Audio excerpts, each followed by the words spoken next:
My next guest is going to be back in action against Roque Martinez coming up here at UFC Fight Night on June 19th. It is Josh Parisian back here on the program. Josh, how's it going? Hey, I'm glad you said his name because I thought it was Roque Martinez. Might be Roque. I might have butchered that, man. I feel like I've heard Roque. I'm not sure. Either way, Martinez is the last name. We know who you're fighting. Yeah. You're not fighting a different guy. That's the main thing, right? So yeah, right. Yeah, so that's awesome, man. It's great to see you back, Josh. I know we haven't seen you since November. Was this sort of by design, taking this much time off, or were you trying to get a fight in between there? I guess I was kind of confused about the process of getting a fight. You know what I mean? So I think I had to speak up to get a fight. It wasn't just like it just gets presented to me. You know what I mean? So I was just waiting, and then I just told my manager, I was like, hey, I'd like to get a fight. He's like, okay, we'll get you one. I'm like, oh. So I would have fought sooner, but I guess that's my mistake. Okay. Well, no, I think it's assuming that you would want to fight after your last one. And I know, that your last fight, didn't go the way you wanted, but you always learn more from a loss than a win. What did you sort of take away the most from that performance? Because I know you were disappointed, but again, you're probably bringing all those lessons into this fight. Yeah. Just to go back to your other question first. Oh, sure. I actually did get offered Greg Hardy interesting. in March. Interesting. But he was offered to me when I had COVID. Oh, and, yeah, that would not be good. Yeah, I'm like, I want the fight, but I don't want it. And it was like in 3 weeks. I'm like, I don't want it in 3 weeks because I have COVID right now. And I don't know, how I'm going to feel after this. And luckily for me, I felt totally fine after. I actually felt pretty bad when I had it. But when it went away, I was totally fine. My cardio and everything came back. It was great. So, so I did get offered a fight earlier, but it was bad timing. I didn't want to say I didn't get offered a fight because I did get offered a fight then, but still quite a bit longer than my last fight. But anyway, next year. No. I'm glad you brought that up. That's a great tidbit that I had no idea about, and I think that's very important. So you actually did my job for me because I didn't even, I guess I didn't even realize you didn't answer the question there a little bit. So that makes sense. So was that now? So you had COVID. I guess you were in the midst of still recovering from it. So you wouldn't have been able to fight anyways if you were still sick, right? Well, I would have assumed that I wouldn't have been sick by the time the fight happened. Oh, I see. But then your camp, right? You're dealing with symptoms and stuff, right? It wouldn't have been ideal. Understandable. Because I hadn't been training for I've been training, but not for a fight, and also I wasn't sure of the after effects. The residual effects of COVID, because it just seemed like everybody was affected. Has been affected so differently. Yeah. Some people don't even notice they have it.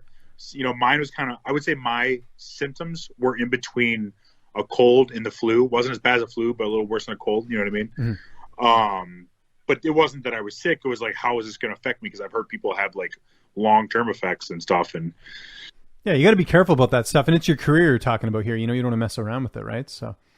Right. And that Greg Hardy's scary dude. You know what I mean? I'm like, I want him. I want that fight, but I want more than 3 weeks. And I don't want to accept it while I have COVID. No, absolutely. Well, here's the weird thing too, right? Greg's fighting, I think, in July. So I'm kind of surprised they didn't try and rebook it because you're fighting earlier, unless he wanted to fight in July. I'm not sure because he hasn't fought since December. Yeah, I thought that was really interesting. I wasn't sure what conversations were had on the back end there of like maybe he wanted somebody else, maybe he didn't want me. Maybe he wanted somebody with more. Because I'm 0-1 in the UFC. You know what I mean? I would understand why somebody like him would want somebody or maybe the UFC higher. Too. They put a lot of effort into building up Greg Hardy, and so maybe they feel which it happens every now and then, right? In terms of the matchmaking, right? So yeah, right. We'll so see. Who knows? But anyways, forget about that. We're talking about so the last fight. We'll get to my other question.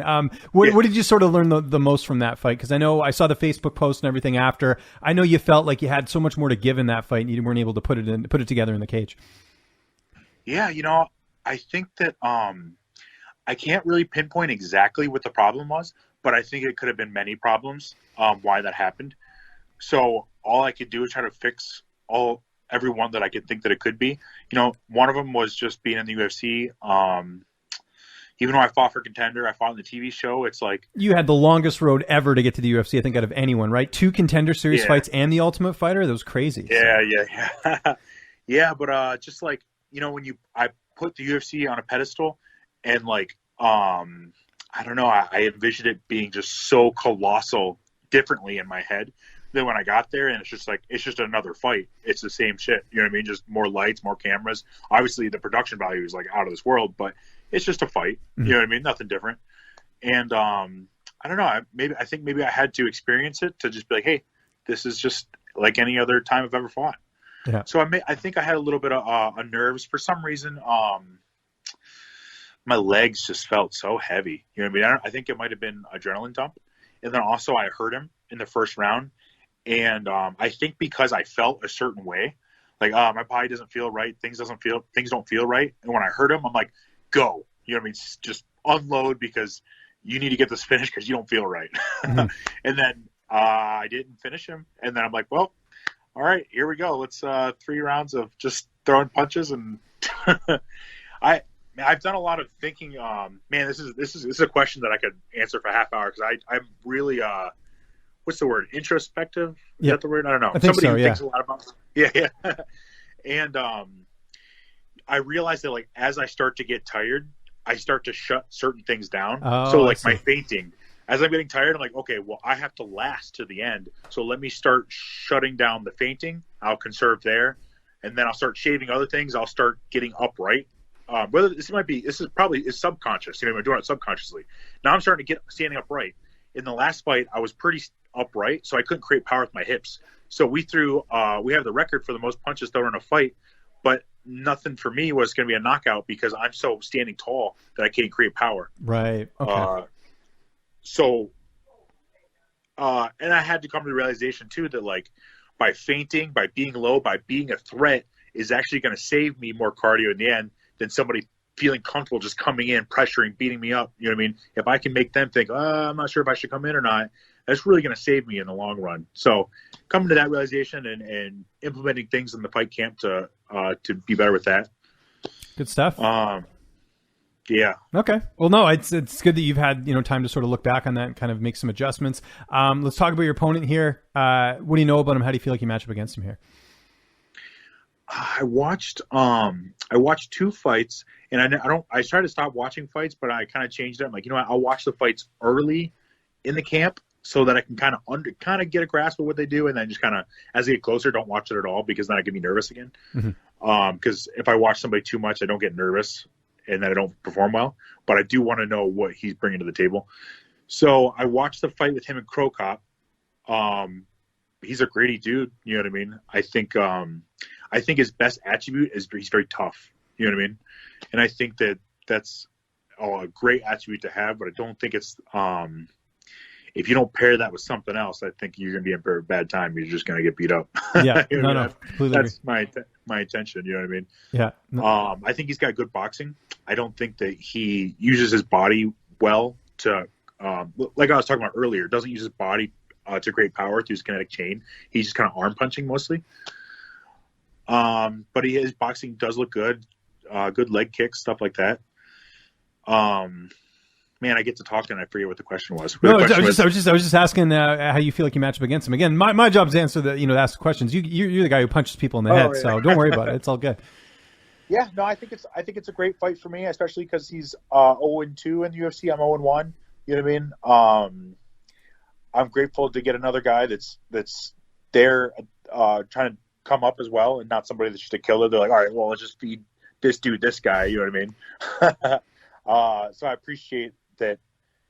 Although I feel like I matched well with anybody in the UFC. Once you're in the UFC, it's one of those things where, like, we're all tough, we're all good. You know what I mean? Mm-hmm. At least I like to think that I'm good and I'm tough. I don't think you'd be in the UFC if you weren't, Josh. So I'll give you some credit for that. So there you go. What about camp? Like, who you mainly working with for this camp? Because I think things have opened up a little bit better. Because I remember last year, I even saw some posts from your coach and stuff. Like, they were really hammering down on the regulations with COVID. Yeah, Michigan was one of the worst ones, I think, as far as lockdowns and stuff. Mm-hmm. But my coach, James Gray, he pretty much fought the thing the entire time. I never stopped training, honestly. Okay, good. Here wasn't any different for me. Like, we did there was a lot of cleaning here constantly. The place smelled like a pool, just bleach all the time. But other than that, we all trained, and there was no separation or anything like that. And, but in terms of now, who are you getting to work with? Who are some of the main bodies Tristan in the gym? Canada. Okay. Tristan Canada, he's an amateur, but he's really good. He's got good tight boxing, just like Roque or Rock, one of those two. Yeah. Martinez. We'll just call him Martinez. Much easier. Martinez. And no one will get in trouble. Yeah. I can't wait to meet him. So, hey, man, what's your name? Yeah, exactly. In the face-off. Just by the way, got to get the pronunciation on the name. Yeah. But they're same height, 5'10". very similar striking and stuff like that. So he's been great, and I'm actually going to bring him out with me to corner me and be somebody to train with for the 5 days leading up to it. I think he's going to be really good, and I think I like to, even though I'm new, I would like to bring people that I think are up and coming to come with me so they could see it and experience it. Oh yeah, great job. Yeah, I think that's a real advantage for them. And I'm also, he's my main training partner. Mm-hmm. I have Jonathan Martin, who's 2-0 pro. He started training here. He just signed up Tuesday. I've gotten work with him. He fought for WXC, another promotion that I fought for. And I know all the Michigan promote. For some reason, I've interviewed a lot of Michigan fighters, so I know like WXC, their Lights Out, Matt Frendo's promotion. There's a whole bunch of promotions going on there. So yeah, awesome. Yeah, so he's another guy who just started, and he's very big, very strong, so that's good. Mm-hmm. So I'm actually getting good training partners. It's good. Just to clarify, by the way, you said the last guy's name's Canada, like the country. Yeah, everybody says that. It's like, that's his real name. Well, no, I'm just curious. I'm Canadian, so I'm just curious. I guess he's not from Canada, is he? No, his real name is Canada. He's from Detroit. Okay, what a cool last name. You must be a hockey fan. That has to be the connection there at some point. I would assume. Is he a Red Wings fan? No? I don't know. Me? I'm not. No. I meant him just because he's got the last name Canada. No, he might be. I think he's really into basketball. Okay, well there you go. No, hey, well, Canadians invented basketball. I don't know if you know that. So really, it's true. Go look it up. I forget the guy's name, but he, the first the first game of basketball that was created is a Canadian. A lot of people don't know that. Learning some facts here. We're not just doing an interview here. We're doing trivia. That's crazy. So there you go. It's all good. June 19th. How do you see this fight playing out? What's your prediction? How do you see it going down? It's just, I'm going to go out there and I'm going to be violent. You know what I mean? I fight always how I fight the same almost always. I'm always trying to strike and stuff. So I'm not necessarily just fighting for a win. I'm fighting for a bonus. You know what I mean? And I think that people who are watching don't want me to squeak out a win. They want violence. You know what I mean? As a casual spectator, they want to see somebody get knocked the fuck out. You know what I mean? And that's what I'm always trying to bring. I'm always trying to do. And I'm not being so defensive that somebody can't knock me out. You know what I mean? So I'm going out there fighting for a bonus because it would $50K right now would be huge for me and my family. And I just had a daughter. She's turned 1, but like I'm kind of in a transitional phase of why I fight with, because I have her and obviously I want to fight for her and stuff like that. So, but also I want to build a home. That's my biggest goal right now, is build a house for her, because I moved around 7 times in high school. Just like I changed high school 7 times, moving, boom, boom, boom. And houses never felt like homes to me. And that's just something that I really value. And I would love for her to have a house that she stays in, she grows up in. And you know what I mean? I don't want to be one of those people like, I want to make $1 million so she never has to worry about anything. I think that makes a kid that's it doesn't help the kid. The kid doesn't learn how to work. You got to survive on your own, right? So I'm with you there. Exactly. Work for herself. But equity is important, right? So there you go. The value of buying a house. I imagine the plan after this is to keep a bit active if you can, just because like you were saying, you wanted to fight sooner, and again, assuming all goes well, obviously you come out unscathed and all that, you want to keep active, like this year maybe get 2 more fights in, or because a lot of fighters like fighting 3 times. Yeah, no, I would like to get through this contract, hopefully winning my next 3 very dominantly, and renegotiate a new contract. You know what I mean? Yeah. I want to get to, because your opening contract, like, this is money to just basically keep me alive.